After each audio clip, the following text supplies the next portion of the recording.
dan bertanya pada istrinya tentang keberadaan anak dan kucingnya.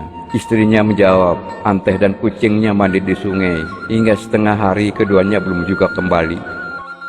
Ayah Anteh merasa khawatir. Dia bergegas menyusul ke sungai, namun tidak menemukan Anteh dan kucingnya.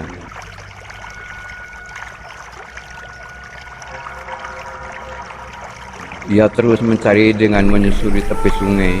Tak berapa lama terdengar suara seorang anak yang sedang bersenandung kecil. Ketika ia mengikuti asal suara tersebut, betapa kagetnya melihat Anteh dan kucingnya sudah berada di puncak pohon nibung. Anak perempuan itu menggendong kucingnya sambil terus bersenandung. Pohon itu luar biasa tingginya.